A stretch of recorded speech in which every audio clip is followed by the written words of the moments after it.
Hi hello friends, welcome back to my channel. So நம்மளுடைய 200 days GK free test பேட்சில் already பார்த்திங்கன்னா 3 days வந்து சக்ஸஸ்ஃபுல்லாக கம்ப்ளீட் பண்ணிட்டோம்.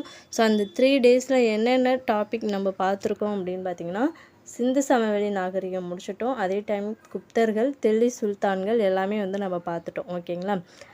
ஸோ இன்றைக்கி டே 4ல் முகலாயர்கள் மற்றும் மராத்தியர்கள் ரெண்டும் சேர்த்தே தான் பார்க்க போகிறோம். ஸோ இதுக்கான ஸ்டடி மெட்டீரியல் பார்த்திங்கன்னா டிஸ்கிரிப்ஷனில் இருக்குது, டவுன்லோட் பண்ணிக்கோங்க.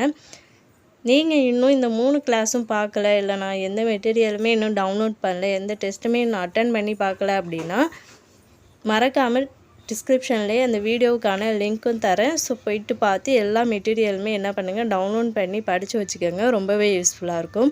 ஸோ இன்றைக்கி வந்து முகலாயர்கள் மற்றும் மராத்தியர்கள் பற்றி தான் பார்க்க போகிறோம். இன்றைக்கி ஈவினிங் பார்த்திங்கன்னா கரெக்டாக 6 PM முகலாயர்கள் மற்றும் மராத்தியர்கள்லேருந்து 50 கொஸ்டின் வந்து டெஸ்ட் இருக்கும். எல்லோரும் மறக்காமல் வந்து டெஸ்ட்டை அட்டன் பண்ணி பாருங்கள். ஸோ இதுதான் பார்த்திங்கன்னா முகலாயர்கள் மற்றும் மராத்தியர்களுக்கான ஸ்டடி மெட்டீரியல். ஸோ தனித்தனியாகவே பிரிச்சிருக்கேன். ஓகேங்களா? முகலாயர்கள் தனியாக, மராத்தியர்கள் தனியாக இருக்கும்.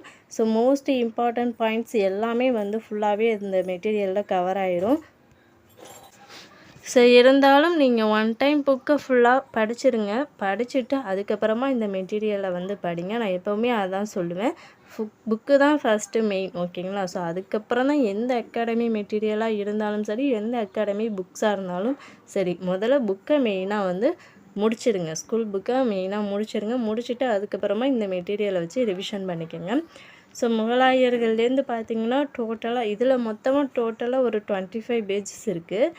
முகலாயர்களில் ஒரு 214 ஒன்லைனர் கொஸ்டின்ஸ் வந்து இருக்குது. ஓகேங்களா? ஸோ நெக்ஸ்ட்டு மராத்தியர்கள் பார்த்திங்கன்னா 7th ஸ்டாண்டர்ட் 11th ஸ்டாண்டர்டில் கவர் ஆகும். ஸோ இதில் பார்த்திங்கன்னா டோட்டலாக உங்களுக்கு ஒரு 242 கொஸ்டின்ஸ் வந்து கவர் ஆகுது. ஓகேங்களா? ஸோ ரெண்டையுமே நல்லா படிங்க. படிச்சுட்டு ஈவினிங் வந்து டெஸ்ட்டை அட்டன் பண்ணுங்கள். ஸோ நிறைய பேர் டெஸ்ட்டை அட்டன் பண்ணுறீங்க, பட் கமெண்ட் செக்ஷனில் உங்களுடைய ஸ்கோர் என்ன அப்படிங்கிறத சொல்ல மாட்டேங்கிறீங்க. ஸோ மறக்காமல் டெஸ்ட்டை முடித்தோடனேயே நீங்கள் 50 கொஸ்டினுக்கு எத்தனை கொஸ்டின் கரெக்டாக ஆன்சர் பண்ணிங்க அப்படிங்கிறத கமெண்ட் பண்ணிடுங்க. அதே மாதிரி நான் கொடுக்கக்கூடிய மெட்டீரியல்ஸ் எல்லாமே உங்களுக்கு யூஸ்ஃபுல்லாக இருக்கா அப்படிங்கிறதையும் மறக்காமல் கமெண்ட் பண்ணிடுங்க. இந்த பிடிஎஃப் ஓப்பன் பண்ணுறதுக்கான பாஸ்வேர்டு என்ன அப்படின்னு பார்த்தீங்கன்னா JTK@4 எல்லாமே ஸ்மால் தான். ஓகேங்களா? ஸோ இந்த பாஸ்வேர்ட் போட்டால் மட்டும்தான் இந்த பிடிஎஃப் ஓப்பன் ஆகும். JTK@4 இந்த பாஸ்வேர்டை போட்டு ஓப்பன் பண்ணிக்கோங்க. ஸோ நெக்ஸ்ட் வீடியோவில் பார்க்கலாம். Thank you to all.